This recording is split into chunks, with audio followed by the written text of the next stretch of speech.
আসসালামু আলাইকুম। গরিবের কথা বাসি হইলে ফলে, তার উপর আমরা কুমিল্লার মানুষ। আর জ্যোতিষ হিসাবে এই মুহূর্তে আমার যিনি সাপোর্টিং এ কাজ করেন মুসলিম ভাইয়ের বউ ভাবির কথা কয়, শোনো বেড়িয়ে এতের কথা হালকানি না, তোমরা বেড়াইতের সামনে কথা কইয়া টিকা যায় না। কইছিলাম নি ভাবির আবার বাপের বাড়ির আত্মীয় আছে মুরাদনগরের কাছাকাছি। গেল কয়েক মাস আগে যখন আমাদের উপদেষ্টা আসিফ মাহমুদের বাবা সেখানে একটা লোকাল এতিমখানা বা মাদ্রাসার প্রোগ্রামে একটা বড় অঙ্কের অনুদান দেওয়ার ঘোষণা দিলেন এবং ওনার ছেলের জন্য দোয়া চাইলেন, ভোটের ইস্যুটা তখন থেকেই সামনে চলে আসছিল।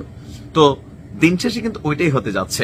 এখন এই জিনিসটা আসলে কিরকম হচ্ছে, যাই হোক, কথা বলছি যে আমাদের এই মুহূর্তে ছাত্রদের মধ্য থেকে যারা উপদেষ্টা পদে আসীন হয়েছিলেন, উপদেষ্টা আসিফ মাহমুদ খুবই গুরুত্বপূর্ণ মন্ত্রণালয়গুলোর দায়িত্ব কিন্তু তিনি পালন করছেন, এমনকি এগুলাতে পয়সা, সেই পয়সা আছে আবার কি জানি ওনার এপিএস এর নামে কি একটা ঘটনা বের হয়েছিল। যাই হোক, আগামী জাতীয় নির্বাচন আমরা আশা করছি ফেব্রুয়ারিতে হবে। এখানে এনসিপি বড় ধরনের কোন প্রতিবন্ধকতা তৈরি করতে পারবে না। ডক্টর মোহাম্মদ ইউনূস আপনার কি বলা হয় যে তিনি এই মুহূর্তে মালয়েশিয়া থেকে যে কথাগুলো বলছেন, এখান থেকে আমরা এটা মোটামুটি ক্লিয়ার। তো এই ক্লিয়ারেন্সের মধ্যেই আমরা যেটা দেখলাম যে আজকে আগামী জাতীয় নির্বাচনের তফসিল ঘোষণার আগেই সরকার থেকে সরে যাওয়ার সিদ্ধান্ত নিয়েছেন স্থানীয় সরকার, পল্লী উন্নয়ন, সমবায় মন্ত্রণালয় এবং যুব ও ক্রীড়া মন্ত্রণালয়ের উপদেষ্টা আসিফ মাহমুদ সজীব ভুইয়া। আপনার খালেদ মহিউদ্দিন ভাইয়ের একটা টক শোতে আসিফ গিয়েছিল, সেখানে বেশ কিছু কথা বলছে।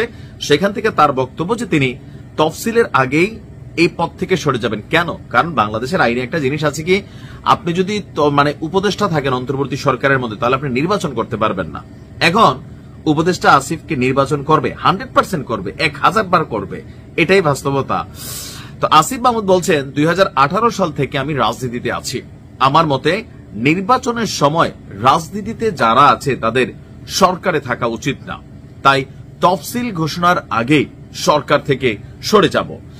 তো এখন তিনি সরকার থেকে সরে গিয়ে কি করবেন এই সম্পর্কে স্পষ্ট কোনো বক্তব্য তিনি দেননি। তবে তার এই কথা থেকে আমরা অতীতে তার যে কর্মকাণ্ড বা তার বাবার যে কর্মকাণ্ড বা তিনি বিভিন্ন জায়গায় গেলে তার জন্য যে জনবল তৈরি হচ্ছে, পাশাপাশি মুরাদনগরে কায়কোবাদের সাথে লড়াই কইরা আসিফ মাহমুদ সজীব ভুইয়ার যে অনুসারী আছেন তারা টিকে আছে, তখন থেকে বিষয়টা একটা আলোচনায় ছিল যে আসিফ নির্বাচন করবে। তো চোখ বন্ধ করে তো বলে দেওয়া যায় কোন দল থেকে করবে। আসুন কুইজ খেলি। আর বাকি রইল উপদেষ্টা মাহফুজ। তো আমার ধারণা মাহফুজও আপনার এই তফসিল ঘোষণার আগেই সেও তার রাজনৈতিক পদ থেকে সরে আসবে।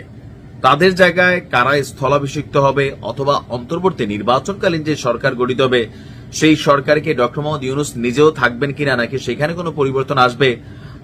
কারণ বিএনপির একটা চিন্তা ভাবনা যে ডক্টর মোহাম্মদ ইউনূস যদি সরকার প্রধান হিসেবে থাকেন এই নির্বাচনের সময়, তো এনসিপি একটা বিশেষ সুবিধা পাবে, একটা বিশেষ স্নেহ পাবে। এখানে নির্বাচন কিছুটা ম্যানোপেলেট হবারও সম্ভাবনা বিএনপির অনেক বিশ্লেষকরা আমি দেখছি তারা বলছেন। তো যাই হোক, আমার মনে হয় যে আসিফের উচিত ঠিক তফসিল ঘোষণার আগের দিন না, একটু আগেই আপনি আপনার জায়গা থেকে সরে আসেন, আইসা রাজনীতির মাঠে আসেন। নাহিদ যেমন এখন প্রকাশ্যে রাজনীতি করছে, এটা ভালো।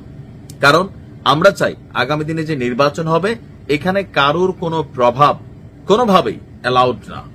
একটা সুষ্ঠু, নিরপেক্ষ, গণতান্ত্রিক নির্বাচন। ভালো থাকবেন।